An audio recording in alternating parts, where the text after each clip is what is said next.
Staglands Wildlife Reserve was established by John Simister in 1972 in the Akatarawa Valley near Wellington.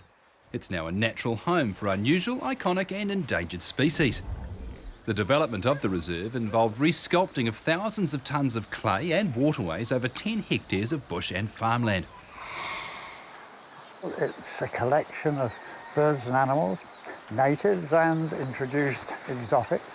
And our thing is everything's in really natural surroundings. When I was a kid, I lived in a very rural part of England and saw a lot of animals and birds in beautiful English countryside. So that idea hung around for years, came to New Zealand, and then gradually the idea developed of starting a wildlife reserve. So we looked around for a bit of suitable land. This came up, spot on. It was just scrubby paddocks, a lot of pig fern, a little bit of manuka and tawini. We cleared it, started planting, and never really stopped. It's a ridiculous place to build a wildlife reserve in the Akatarawa. Very beautiful valley. We get a lot of rain, very windy road, long way out of Wellington. Yeah, it was a gamble.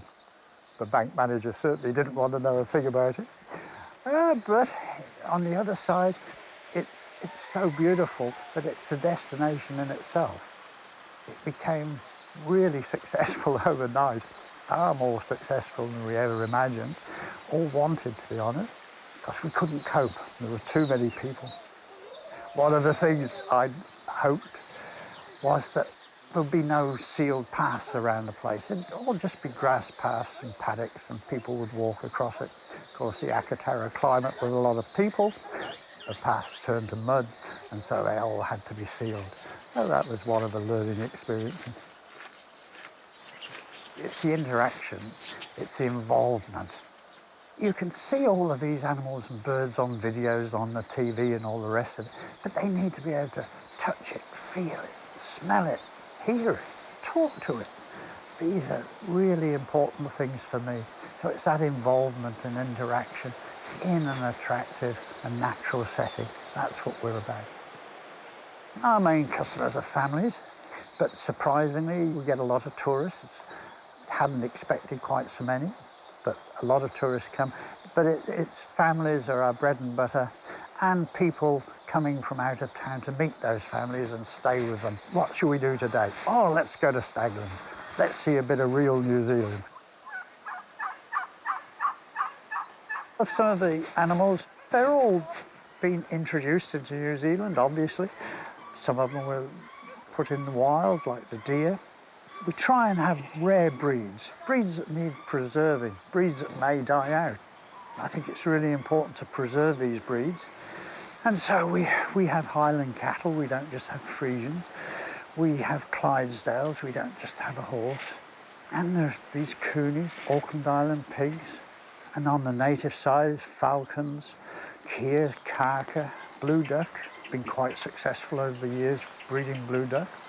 Arapawa Island goats. They're a neat thing and have been involved with those for many years. I spent 15 years on a dairy farm and moved up through the share milking system, purchased my own farm. From there, I came over here to move into semi-retirement and met John Simister. We've got 4 permanent staff that run the park outside here, as well as Sarah and John themselves. If you compare it to a farm and then you layer another 20 layers on top of it, we're dealing with not only animals, we're also dealing with public, we're dealing with children, we're dealing with elderly people, and we're also dealing with a lot of regulations. And we're also trying to do a lot of things with our animals here. We're trying to breed them, we're trying to encourage people to be conservationists, as well as, for a lot of people, this is their first touch. Staglands is a wonderful place, and I'd have to say that it's one of those things you'd want to tick in your box before, as a New Zealander, to come here. All the animals here are completely hard-fed. We classify the grass as being painted on, and so the difficulty here is maintaining nutrition levels and also keeping the stock in a condition that is not overly fat. You know, our prime thing is animal health here, because we want to display an animal that looks like a healthy, active animal.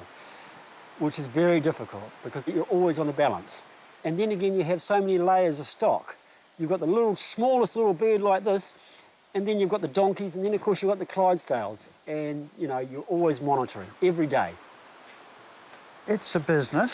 It has to pay its way. We don't receive any government funding or local council funding. And we're quite proud of that in a way. Every now and then we sort of think, oh, well, it would be nice to get a bit of sponsorship or a bit of financial help.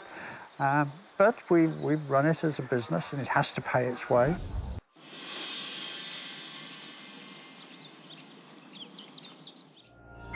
This program was made with funding from New Zealand On Air.